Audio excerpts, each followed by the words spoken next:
Target 12 investigator Steph Machado joins us now with the new details, including what members of a local rap group are accused of. Waraq better than your favorite MC. Palazzo and Martinson are members of this amateur rap group out of Warwick called Waraq, referred to as a gang in court documents. This is Waraq. It's hammer time, baby. Let's get to spitting. Ah! Clap, you word? You word, baby? Waraq out here and we in the Bahamas, bitch. Fuck a Porsche. I'm in the phone doing phones and got a bottle of corn foam on the floor balls and got more in store for y'all. My heart, like my diamonds, they say real froze. Waraq, top of the charts. You can see it clearly, baby. Chief East. Fucking big W's. That's right. Waraq is an amateur rap group from Warwick, Rhode Island. Popularized on the cringe-loving corners of the internet, Waraq is one of the most prolific cringe sources I've ever found. I mean, say what you want about these guys, and there's a ton to say. They look like rappers that you ordered off of Wish, but these guys have made the most of their quarantine summer. Waraq has posted new bizarre rap videos almost weekly and garnered millions and millions of views. So I've done a deep dive. I've watched every Waraq video so that you don't have to. But who is this group? Why are they reading off of their phones? Why did that guy pop out of a refrigerator? Why does that dude have so many hammers? It's fucking hammer time, baby. Well, that explains that one at least. But why did they end up on the news? Why do millions and millions of people watch them? Why? Why is the question that you're left with after watching a Waraq video? Why? I'm going to try to answer that. I'm Kyle Anderson. Roll the intro.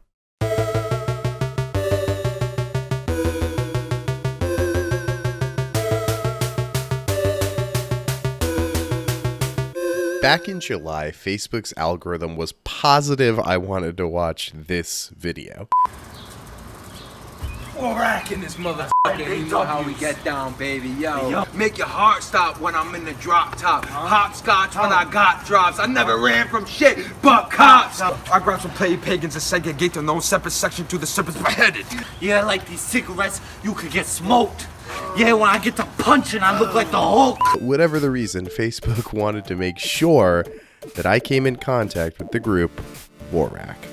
Now, after having a good laugh and perusing the comments to see if these guys were even for real, I kept scrolling, but Waraq kept popping back up over and over again. So after seeing them get constantly reshared on meme pages and cringe pages, I thought to myself, who are these guys? So I headed over to YouTube expecting to find some D'Angelo Wallace video telling me exactly who they are and why they suck. Here's why you're wrong. I couldn't find anybody covering these guys, so I decided to take the long trek, go back through all the deep lore of Waraq. Jesus, sorry, this video is so he's gonna step on his phone. It's giving me so much anxiety. He's gonna step on his phone. Also, fuck you for rapping with your toes out. Put some shoes on, you piece of shit. Now, while sometimes other people appear in the videos, the group Waraq is comprised of 4 key members. The founder and leader of Waraq, Billy Palazzo, aka Young Malibu, aka Lil Food Stamps. Then we've got Devin East, aka Chief East, aka The Chief. Then we have my personal favorite member, Joshua Martinson, aka Pale Mamba, aka Hammer Time. And last but not least, we have Downtown Charlie Brown, aka Jason Guy, aka their Chief of Security, aka also the Chief. just like Devin East. Their videos, although seemingly a psychotic white trash fever dream, I get paid to spit heat. Free my boy Chief East. He's in a box, but it's his time to eat. You heard? Right. You heard, baby? Right. Yeah. God, look at this. In the basement, they should be forced to stay in forever. These videos actually do have a structure and a format to them. 1. Young Malibu jumps off something to kick it off. 2. They always rap off of the phone. 3. Pale Mamba breaks something. 4. Chief Devin East pops out of a hiding spot. 5. Hammer time, baby! It's motherfucking hammer time. Let's get to spitting, bitch. Hammer time, baby. Let's get to spitting. It's hammer time, baby. Let's get to spitting, bitch. After stumbling upon this formula, Waraq has been able to consistently garner millions of views on their videos. But this group wasn't born overnight, but rather it grew. And it grew out of the determination of Billy Palazzo. In his first video here from 2018, he's much more serious than in his later ones, and at the very least, at this point in 2018, he's nothing more than an aspiring artist trying to find his voice, and at the very most, I'll give him, he has a strong passion for it, clearly. Billy's early videos from 2018 and 2019 don't feature Pale Mamba, Chief East, or Downtown Charlie Brown, but rather they feature another founding member of Waraq, Jay Taylor, aka Lit, aka Jay Nasty. It seems that this video in the car rapping with Jay from 2019 was the first one to go viral. It seems to be where the duo created the Waraq name and brand. We them legends, we the ones you always hear about. We got Legends? Yeah, these guys are legends. The legend of 3 ugly white guys.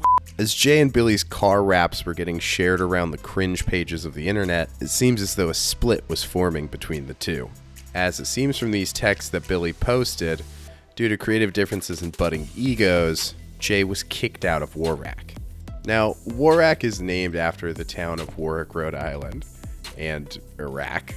So Jay, who lived in a town about 20 minutes away from Warwick named Cranston, added the word Afghanistan and started his own one-man rap group, Cranganistan.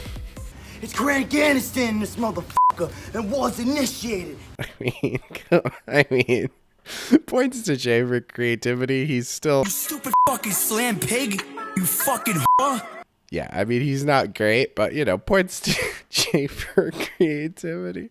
The two were embroiled in an old-fashioned rap beef. Cranganistan for life! Fuck Waraq! You heard about them Waraq dudes? They're pretty lit. Excuse me? Do you know who you are? No, Where are you? What city? What did the navigation say? Cranganistan. Very upset with you guys. Why? Convinced your Waraq to be the spies. Bro, how am I Waraq your spy? I brought you fucking liquor. And it would seem that this feud, along with his growing substance problems, led to Billy taking a 7-month break from his video uploads. Y'all thought I was sleeping. I was really over here perfecting my craft, you hear me? I took over Rhode Island for like 7 months. I'm about to do it again. 2020 is my year. Just sit and watch. Check me out. Ski you! Now, Billy claimed this time wasn't wasted. And after returning at the tail end of 2019, Billy was on a mission to build a new Waraq from the ground up. Now, did Billy surround himself in this new Waraq with only yes men? Maybe. Did Billy's massive ego lead to the destruction of the last Waraq? Or did the original Waraq split just because Jay was toxic? You stupid fucking slam pig, you fucking whore. I mean, in his defense, he did warn us that he was nasty. But however the old Waraq died, this led to a Powerpuff Girls-like concoction that is perfect. And each member of the group achieves such a comedic unity when they're together. They're like the Infinity Gauntlet of guys smoking meth and trying to rap in a backyard. I am Pale Mamba! Billy ends 2019 promoting an album that I don't think ever came out. Maybe the biggest cliche of an amateur rapper promoting an album that never fully drops. The horrible rapping in this video also circulates, reinforcing Billy's ego in the worst ways possible. And I should say, the comments in all of these videos are always overwhelmingly bad, but the Waraq boys simply chalk that up to haters, and that the true rack heads, which honestly, how are you called Waraq and you don't name your fans Warheads? Like, it's all there. Call them Warheads. That's free. Billy, call your fans Warheads. And Billy is clearly affected negatively by all of these views. It feeds this illusion in his mind. Y'all really witnessing greatness happening right in front of you. Made a video and it blew up like napalm. My whole state try to hate. They don't know where I came from. just inflating Billy's head even more, which leads to him becoming a little crazier on camera. Now, this video is important. It shows some flashes of what Waraq will come to be, with a funny entrance to the first appearance of Downtown Charlie Brown. Already, the new Waraq is taking shape. By April, he's full in on Waraq, and he's starting to rep it in every video. Let's get a Malibu with Waraq in this bitch, you're in the coupe. But the group is still missing the rest of its key members. By May, he enters his first video with a full leap. One of the signature moves of Billy Palazzo is now, forever, a key moment of all of their uploads going forward. His ego is ballooning even more than it already was. The same month, he has the group assembled, but no one else raps yet. And this feels like Billy's ego on full display, that these new members of Waraq have to earn the right to be in Waraq. Billy often alludes to this in his captions. And in the text with Jay, Jay mentions being jumped out of Waraq, which means you'd have to be jumped into Waraq, which jumping somebody in is like when you want to join a gang, all the members of the gang beat you up to prove that you could get beat up, I guess. I don't know. I've obviously never been jumped into anything. Dude, I look like I got jumped into a golden corral. But as each of these new members earn their stripes in Billy's eyes, they become introduced in videos. Introducing Devin East, Waraq's new artist. Now with the team assembled, the format is nearly perfected, and new heights for the group are reached with the release of the Door video. The Door video is one of those videos that is so perfectly viral. This is the first video of theirs that I saw, and it was viewed millions of times on Facebook, being shared endlessly in meme groups. Again, this did nothing but add to Billy's ego. This video brought the group a ton of attention, even feuding publicly with a comedian named Andrew Kahn. Hey, yo, Andrew Kahn, why you wanna beat me? We like John Cena cause you can't see me. And even attacking his old partner Jay again, now with his new team assembled behind him. Mentioning me, it's over for you, Jay. Let's get it, baby. Yo. The members start to expand on the lore of Waraq, adding their own individual philosophies. Devin has this weird bridge analogy. Life, it's like a 170-foot tall bridge. At the beginning of the bridge, you have childhood, women, girls, chicks, and boobies. Billy says this crazy tiger shit. So you know what Waraq chooses to be? Tell him, Billy. A fucking tiger, mate. Big W's, it's hammer time, baby. And of course, Pale Mamba tells us the story of the Hammers, his family. I come from a very, very long line of hammer times. The Hammer Times is filmed in front of a live studio audience. I mean, at this point, Waraq is raking in the views. They're crushing it. They have to be the biggest rap group in Warwick, Rhode Island at this point. I mean, that's not saying much, but I mean, they're inspiring parodies. People are doing diss tracks against them. They are getting more attention than they can deal with, and they are on top of the world. They're unstoppable until they get arrested. Well, it's been nearly 4 weeks since the destructive riot in downtown Providence, where people damaged dozens of businesses, torched a police cruiser, and looted the Providence Place Mall. What started as chanting in the street around midnight outside the Providence Place Mall quickly turned to looting and destruction. Let's go! Come on! Since then, Providence police have charged these two Warwick men, William Palazzo and Joshua Martinson, with leading the crowd to loot the mall. Writing in a police affidavit supporting their arrest warrants, they were, quote, clearly inciting riots and encouraging protesters to storm the mall to loot and damage property. 23-year-old Palazzo has already pleaded no contest to the disorderly conduct charge, while 21-year-old Martinson pleaded not guilty to disorderly conduct and vandalism charges. Neither one commented on the allegations when reached by Target 12. Now, obviously, I completely support the Black Lives Matter protests. I'm not a fan of the police in any way. But you probably are discrediting the movement if you just go and try to get people to attack a mall. Which, hey, burning down a mall might be fun and stuff. Let's burn this mother down!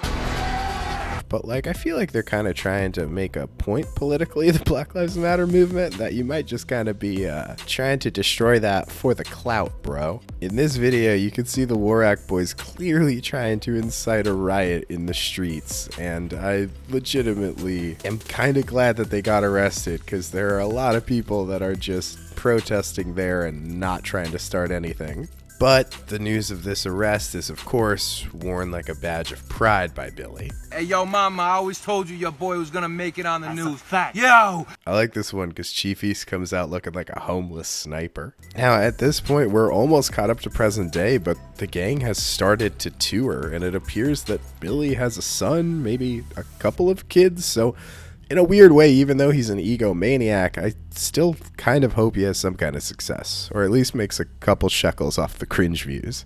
Now, I'm sure some of you guys are screaming at your computer screens that this is all a bit, that Billy and Hammer Boy and the Lurker and Voorhees, that they're all in on the joke, and if that's true, I legitimately applaud them. That is some of the funniest character-based sketches I've ever seen in my life. But are they satire? Some of these Waraq live streams, I see moments where it seems like they're almost breaking character. They know none on a beat the rack go dumb, flow golden, they words holding, Waraq in the game and we look at let me get real.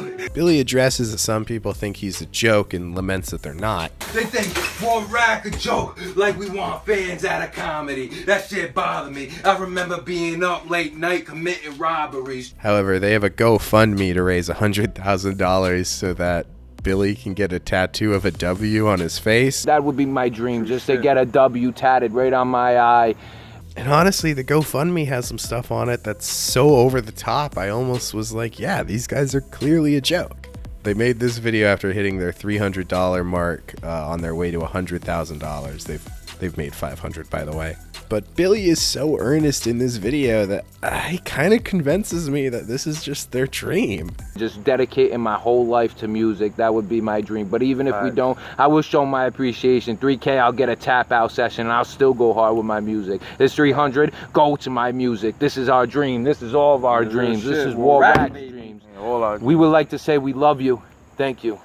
When I dove deep, I realized that Billy's 100% for real. His drive and his passion goes back over 4 years in his internet footprint when he was just rapping in a living room, before anything even resembled an over-the-top joke. So you'd have to believe that Billy's either been planning this insane bit for 4 years with such a level of commitment and a slow creep towards madness, or you'd have to believe that in the 7 months that Billy took off in 2019, he became a Nathan Fielder level comedic meta genius capable of pulling off these Andy Kaufman-esque level like character studies that I just don't think it's possible. I think the easier answer is just the reality here, that they're just this delusional. I think he's a real artist that unfortunately has gotten enough attention that he believes his own hype. The more haters, the more attention, Billy just feeds off of that. And if people really enjoy them, then hey, love the stuff you love. I'm not here to tell you what kind of music to listen to, and you know what? I hope for Billy's kids' sake, they make a little money off of everything. The group claims to be making $4,000 per live show right now during COVID, but I mean, there's no way to prove any of that. They even claim to have a UK tour in the works. And you know what? They do seem to be legit friends who love each other's shit, and in a way, finding a community of people, it's kind of nice. It's kind of nice that they found each other.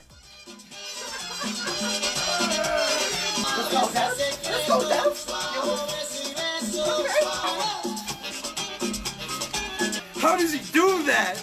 And I don't know, if you've ever been a part of any kind of group of artists, you can see a little bit of that inside of Waraq. They called their shot. That 2020 was going to be their year, and in a roundabout way, with a global pandemic in their corner, they ended up being right. Those fuckers. Kyle, bro, I bet you're so... Oh my God, Billy's on live. Let me comment. Maybe he'll say my name. I said your name, bro. Now go masturbate and take a shower and leave me alone. Just like that, bro.